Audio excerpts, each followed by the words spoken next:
Hello. ఆ, ఎవరు call చేశారు? 3 మిస్డ్ కాల్స్ ఉన్నాయి. ఏయ్, ఆ? అన్న ఒక్క నిమిషం అన్న. ఆ, లైన్ ఆప. బండి ఆపు, బండి ఆపు, బండి ఆపు. అన్న ఆ, ఎవరు? మావాడు మాట్లాడుతారంట వాళ్ళ ఎస్పీ పుట్టినరోజు అంటే ఇలా జ్యేష్ఠ పండుగ. ఏసు ఒకసారి చచ్చిపోయిన రోజే బాబు ఈరోజు. ఏసి పుట్టిన చచ్చిపోయిన రోజా? చచ్చిపోయి బతికిన రోజు ఈ రోజు. ఒకసారి చెప్పు. ఆ, పుట్టినరోజు అని పార్టీ చెప్తుండ్రు. ఆ. ఏంది? మాట్లాడు గోపన్న. గోపాల నమస్తే. నమస్తే. ఈరోజు పుట్టినరోజు కాదండి, చచ్చిపోయి తిరిగి లేచిన రోజు ఈస్టర్ అంటే. అవునన్నా, అదే అంటున్నా నేను కూడా. పుట్టినరోజు అంటున్నాడు మనోడు. పుట్టినరోజు జోగ్గా అంటున్నా, తిరిగి లేచిందిగా పుట్టినరోజు అన్నట్టే అంటున్నా. ఉమ్, ఉమ్, ఆ, ఉమ్. చెప్పండి, ఇప్పుడు శుభాకాంక్షలు చెప్పాలా ఏంటి మీకు? అవసరం లేదన్నా. అవసరం లేదా? ఆ, మీరు క్రిస్టియన్సా? క్రిస్టియన్స్ అన్నా. ఆహా. ఆ, నమ్ముకున్నారా ప్రభువుని? నమ్ముకున్నా ప్రభుని. ఆ, ఆ, మంచిదే అట్లయితే. ఎన్ని సంవత్సరాలు అయింది? నేనా 30 సంవత్సరాలు అవుతుందన్నా. వాయబ్బా. ఆహా. ఇప్పుడు మీ వయసు ఎంత? అన్నా, మీ వయసు? నా వయసు 5 సంవత్సరాలు అన్నా. మా నాన్న నమ్ముకొని మా నాన్నకి 57 సంవత్సరాలు. ఆహా, మీకు 40 అన్నమాట. అంటే చిన్నప్పుడే నమ్ముకున్నారు. ఇప్పుడు మన తాతల కాడ నుంచి ఉన్నదే ఇక అది. మరి ఏమన్నా మెరుగ్గా కుటుంబ వ్యవస్థ ఏమన్నా మెరుగ్గా ఉందంటే కష్టాలు పడుతూనే ఉన్నారా ఇంకా? మెరుగ్గానే ఉందన్నా. ఆహా, అప్పులా ఏం లేవు. అప్పులు గిప్పులు ఏం లేవు. ప్రజెంట్ అయితే మనం ఒకరికి ఇచ్చేటట్టు ఉన్నాం అంతే. సుఖంగా అట్లానే ఉండండి, హాయిగా. ఆ, అది ఆ, సరే అండి అట్లయితే. సరే అన్నా. సరే. అన్ని అబద్ధాలు చెబుతున్నాను. ఏమి? అబద్ధాలు కష్టాలే. కష్టాలు ఏమన్నాయి? మొన్ననే వాళ్ళ ఇంట్లో ముగ్గురికి ఆపరేషన్లు అయ్యాయి. అదేంటబ్బా ఆపరేషన్? యేసుని నమ్ముకుంటే ఆపరేషన్లు ఎందుకు? ప్రార్థన చేయించుకుంటే ఎలాంటి రోగమైనా తగ్గిపోయింది. అయితే మళ్ళీ ఆపరేషన్ హాస్పిటల్కి వెళ్ళటం? ఒకళ్ళకేమో 24 గంటల నొప్పి, ఇంకొకళ్ళకేమో కిడ్నీ పేలు, ఇంకొకళ్ళకి ఇంకేంది 3 హాస్పిటల్ పెట్టారు మొన్ననే. అవి వచ్చాయి ఎట్లా వస్తాయి? ఇప్పుడు కరోనా వచ్చింది. ఇప్పుడు యేసుప్రభు ఆపినా శివుడు ఆపింది అన్న. ఎవడు ఏం కాదు చేస్తాడు? తమ్ముడు ఒక్క నిమిషం. యేసుని నమ్ముకున్నప్పుడు మనకి ఎటువంటి కష్టాలు రావు. హిందువులకు వచ్చినట్టు వస్తే ఇంక నువ్వు యేసు ప్రభుని నమ్మిపోయి ఉంది. హిందువులు కూడా వస్తున్నాయి. అయ్యే కరోనా వస్తుంది, కిడ్నీలు చెడిపోతున్నాయి. ఉందన్నా, ఇది ఏంది మా క్రిస్టియన్ ఏముంది, జబ్బు వచ్చింది పోతున్నారు. మరి యేసు ప్రభుని నమ్ముకున్నందుకు లాభం ఏంటి మరి ఇక్కడ? మరి శివుడు నమ్ముకున్నందుకు మనకు లాభం ఏముంది? మాది కర్మ సిద్ధాంతం తమ్ముడు. మేము ఎలా బతుకుతామంటే, నేను ఇప్పుడు దేవుడు ఎదురుగున్నా సరే నాకు చావు వస్తే నేను దేవుడు నా ఎదురు నుంచున్నా ఆ టైంకి నేను చచ్చిపోతాను అంతే. అది మా కర్మ సిద్ధాంతం. అది నేను దేవుడితో లేదు. మీరు ఏదొచ్చినా సరే ప్రార్థన చేసి తగ్గించుకోమని స్వయంగా బైబిలే చెప్పింది మీకు. ఇప్పుడు యెహోవా నా కాపరి. తమ్ముడు ఒక నిమిషం. యెహోవా నా కాపరి ఒప్పుకుంటావా? యెహోవా నా కాపరి అనే పేరుకే ఉంటది. ఇప్పుడు శివుడు తమ్ముడు ఇను శాంతం. లోక రక్షకుడు యేసు ప్రభు, ఇది నమ్ముతావా? నమ్ముతాన్నా. మరి అలాంటి బిరుదులు హిందూ దేవుళ్ళు ఎవరికి లేవు. లోకరక్షకుడు అని, నా కాపర్ అని చెప్పి ఇవన్నీ మేము నమ్మం కదా. మా కర్మ సిద్ధాంతాన్ని మేము నమ్ముతాం. మాకు చిన్న కష్టం వచ్చినా సరే, ఎవడైనా బైక్ యాక్సిడెంట్ చనిపోయాడు, అరే వాడు వాడు కర్మ అంతేనా, వాడు ఆయుష్ అంత మడికే ఉంది, దేవుడు అంత మడికే రాశాడు అని చెప్పి మేము కర్మ సిద్ధాంతాన్ని నమ్ముతాం. అంతేగాని దేవుడు ప్రార్థన చేస్తే వాడు బతికేవాడు, లేకపోతే వాడు రోగం తగ్గుద్దు, రుష్టి తగ్గుద్దు ప్రార్థన చేస్తే అటెవరు చెప్పరన్నా. చర్చలు చెబుతున్నారు. మరి చర్చిలో చెప్తున్నారు కదా తమ్ముడు. చర్చి మీరు రండి ప్రార్థన దొంగ బాబాలు అంటారు, దొంగ ఫాదర్లు. బాబాల సంగతి కాదు, బాబాలు నమ్మకూడదు మనం. నేను అంటుంది ఏంటంటే పాస్టర్లు ఉన్నారు తమ్ముడు, కొంతమంది ఉంటారు ఎవడో ఒకటి చెప్పిన. నేను సరే పాస్టర్ల విషయం తీసి పక్కన పెట్టు. దేవుడిని నమ్ముకుంటే మనకు కలిగే లాభం ఏంటి మరి? నాకు లాభం ఏమీ లేదన్న. నేను ఆయన నమ్ముకున్న తర్వాత నేను మంచిగానే ఉన్నాను. ఇంతవరకు రోగం లేదు, నాకు నష్టం ఏం లేదు. నీకు కాదు, కుటుంబంలో ఎవరికి వచ్చినా మరి ఆయన అందరికి రక్షకుడే కదా. సరే ఇప్పుడు నేను శివుని నమ్ముకున్నా, నాకు ₹1,00,000 నేను తమ్ముడు ఇంతకుముందు అదే చెప్పా. హిందూ ధర్మంలో ఒక్క నిమిషం, హిందూ ధర్మంలో ఎక్కడా కూడా డబ్బులు ఇస్తాడు, రోగాలు తగ్గిస్తాడు దేవుడు అని చెప్పి ఎవరు చెప్పరు. మా ఇంట్లో ఇవిడేదో ఉప్పలమ్మ గిప్పలమ్మ మన తిరుపతమ్మ ఇవి అంటారుగా.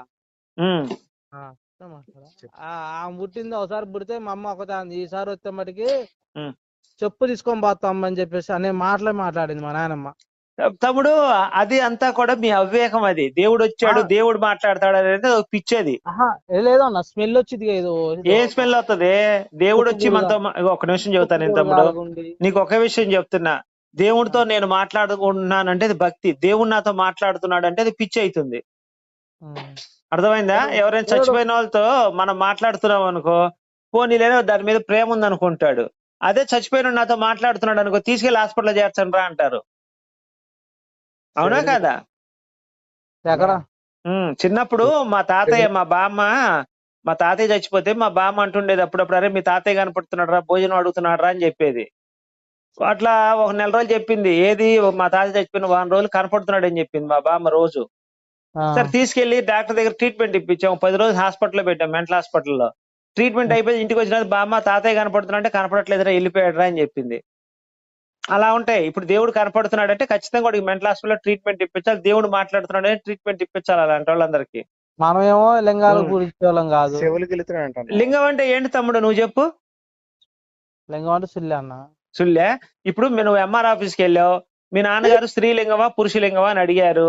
లింగం అంటే అప్పుడు ఏందన్న? మీ మాదే నాన్నగారు సుల్లే, మీ అమ్మగారు పూక ఎంఆర్ఓ అడిగినట్టు అక్కడ. అడగటం కాదు. ఇప్పుడు లింగం అంటే ఏంది? అరే అడిగిందని చెప్తాము. అదే స్త్రీలింగం పురుషలింగం అని మన రాసింది, మన రాజ్యాంగంలో రాసింది. ఏది అవును. ఎంఆర్ ఆఫీస్కి వెళ్ళినా, పోలీస్ స్టేషన్ లో కేసు పెట్టాలన్నా స్త్రీలింగము పురుషలింగం అని రాసింది. అంటే ఇప్పుడు శివుడు పురుషుడు ఎదురుగుండేది ఏందన్న? ఆ? శివుడు ఎదురుగుండేది ఏంది? ఏంటి? శివుడు ఎదురుగుండేది నేను అడిగిన దానికి అర్థం చెప్తాను. నేను శివుడు ఎదురు ఏది ఉందో దానికి అర్థం చెప్తాను. మీ అమ్మగారు చెప్పు. నువ్వు పోలీస్ స్టేషన్కి వెళ్ళి ఒక కేసు పెడతానికి వెళ్ళారు. అక్కడ స్త్రీలింగం పురుషలింగం అని రాసి ఉంటుంది. 10th క్లాస్ నువ్వు చేరాలంటే స్కూల్ అప్లికేషన్ పూర్తి చేయమంటాడు. దాంట్లో కూడా స్త్రీలింగం పురుషలింగం అని ఉంటది. మరి స్త్రీలింగం అంటే స్త్రీ యొక్క యోని, పురుషలింగం అంటే పురుషుడి యొక్క మడ్డ అని వస్తుందా? ఎలా తీసుకోవాలి ఇప్పుడు దాన్ని మరి?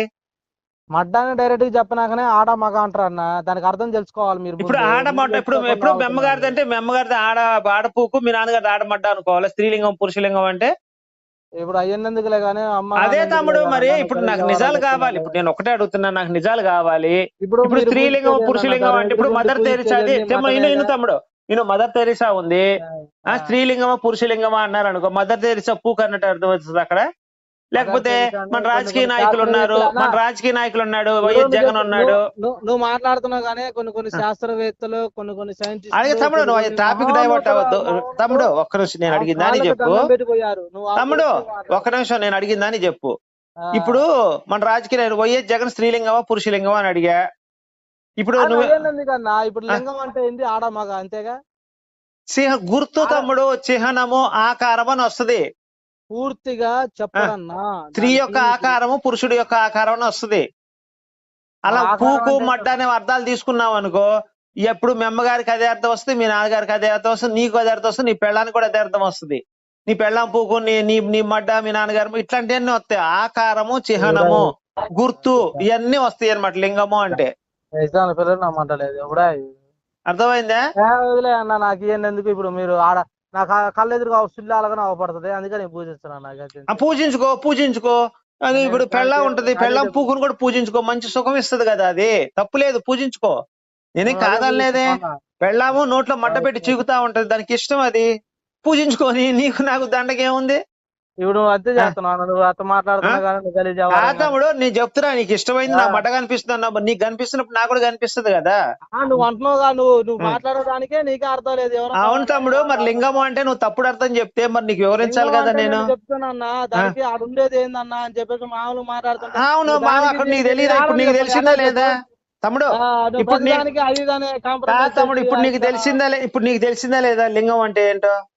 లింగం అంటే కాదన్నా, నువ్వు దానికి నువ్వు విశ్లేషించి అదే ఇప్పుడు లింగం నువ్వు చెప్పు, నాకు తెలియలేదు లింగం అంటే చెప్పు. కానీ పద్ధతి మాట్లాడే పద్ధతి నాకు నచ్చలేదన్న. విశ్లేషించే పద్ధతి తమ్ముడు, నేను కొంచెం మొరటోడిని, రాదని తెలిసిపోయింది నాకు. సరే పర్లేదు, నాకు వచ్చిన బరిగొడ్లు కాసుకునేవాడిని తమ్ముడు, నాకు ఇంతకంటే రాదు. కాసుకో, గాడిదలో కాసుకో. అరే బరిగొడ్లు గాడిదలు రెండు కాస్తాను, గాడిద పాలు కూడా అమ్ముతా, లీటర్ 500 రూపాయలు తెలుసా? సరే తాగులే కానీ నువ్వు మంచిదే, గాడిద పాలు తాగితే ఏమైంది? మంచిదే, బలమే అన్న. బలమే గాడిద పాలు తాగితే. చెప్పు. నేను అనేది ఏంటంటే మనం సరే ఇప్పుడు నేను ఒకటే క్వశ్చన్ అడుగుతున్నా, మేరీ పతివ్రత కాదా? నేను చెప్పేది మేరీ పతివ్రత కాదా? ఇప్పుడు దాకా అన్ని మాట్లాడావు, నేను ఒక్కటే క్వశ్చన్ అడుగుతా. మేరీ ఎందుకు వదిలిపెట్టాలి? మేరీ పతివ్రత కాదా? మొగుడు బతికొండగానే వేరే వాడితో గర్భం చేయించుకొని పిల్లలు కన్నది, ఆ పతివ్రత ఎలా అవుతుంది చెప్పు? అసలు అయ్యన్ని వదిలిపెట్టన్నా నేను ఎందుకు వదిలిపెట్టా? నువ్వంటే లింగము అంగం అని మాట్లాడొచ్చుగా. నేను అడిగే ప్రశ్నలు నువ్వు సమాధానం చెప్పవా? నువ్వు అడిగేదాన్ని నీకు స్పష్టంగా వివరించి చెప్పే సమాధానం. నువ్వు లింగము అంగం అని కాదన్నా, నేను మాట్లాడేది తెలుసు. తమ్ముడు నేను ఒక్కటే మానవుడు అడుగుతున్నా, నీతో మేరీ మాట్లాడేటప్పుడు పతివ్రత కాదా? గురు, నాకు నువ్వు నమ్మిన యేసు ప్రభు తల్లి అన్నా పతివ్రత ఎందుకు వదిలిపెట్టన్నా? దేవుని గురించి వదిలిపెట్టు. నేను నీతో మానవుడుగా కాదు కాదు మంచి జాతికి పుట్టినోడాలు మాట్లాడినా. నువ్వు కాదు తమ్ముడు, నేను అడుగుతుంది మేరీ మాట్లాడుతున్నావు నువ్వు. కాదు తమ్ముడు, నేనేమన్నా యేసు పరిశుద్ధుడు అని చెప్పి బైబిల్ చెప్పింది. యేసు పరిశుద్ధుడు, పాపం లేనివాడు. మరి వాళ్ళ అమ్మ, ఇప్పుడు వాళ్ళ అమ్మ ద్వారా పుట్టినోడు పాపాత్ముడైతే పరిశుద్ధుడైతే తెలుసుకోవాలి కదా మనం. అన్నా ఓకే అన్న, అది ఓకే, ఎల్లు వదిలిపెట్టు తమ్ముడు. అది కాదు తమ్ముడు, ఇది తమ్ముడు అని చెప్పుకునే వ్యవహారం ఉంటుంది. నేను అదే చెప్తున్నా. ఇప్పుడు మాట్లాడే విధానం లేదు లేదు, వద్దు తమ్ముడు, నేను ఇదే చెప్తున్నా. మేరీ పతివ్రత కాదు, ఆమె ఒక ప్రాస్టిట్యూట్ అని చెప్తున్నా. తప్పేముంది? ఇంకోటి చెప్పనా, ఒక ఆడదాన్ని పట్టుకుని పతివ్రత కాదనే మాట ఒక సరే, పతివ్రత అంటే అర్థం తెలుసా నీకు? నువ్వు చెప్పు. సరే, పతివ్రత అంటే తెలుసా? నాకు తెలియదు, నువ్వు చెప్పాను మరి. పతివ్రత అంటే పతినే ప్రత్యక్ష దైవంగా పూజిస్తూ పతి ద్వారానే పిల్లలు అనేది పతివ్రత అంటారు. అంటే మొగుడు ద్వారా పిల్లలు అనేదాన్ని పతివ్రత అంటారు. ఏం మరి మాకు తెలియదు. ఇప్పుడు సరే, మీ ఇంట్లో వాళ్ళు పతివ్రతలా కాదా? మీ ఇంట్లో ఆడవాళ్ళు మరి మీ ఇంట్లో పతివ్రతలా? ఖచ్చితంగా హిందూ ధర్మం ప్రకారం మా హిందువులంతా కూడా ఈ భారతదేశంలో పాల్తావారు మాట్లాడుతున్నావు, నాకు నచ్చట్లా. ఏం వదిలిపెట్టి ఇక నువ్వు మంచి జాతి ఇప్పుడు నీ ఇంట్లో వాళ్ళ గురించి నువ్వు కరెక్ట్ గా చెప్పుకున్నావు. నేను భారతదేశంలో ఉన్న స్త్రీలందరూ, హిందూ స్త్రీలందరూ పతివ్రతలు అని చెప్పుకుంటున్నాను గర్వంగా. మరి మీ ఇంట్లో వాళ్ళ గురించి నువ్వు స్టేట్మెంట్ ఇచ్చుకోలేకపోయి నేనేం చెప్పాలి చెప్పు? నీది మూర్ఖత్వం అనాలా, అమాయకత్వం అనా? తమ్ముడు, నీది మూర్ఖత్వం అమాయకత్వం ఏంటి చెప్పు? నేను నీకు మాట్లాడే పద్ధతి నీకు నచ్చట్లేదు అన్న, నువ్వు సరే పెట్టేసేద్దాం. మాట్లాడే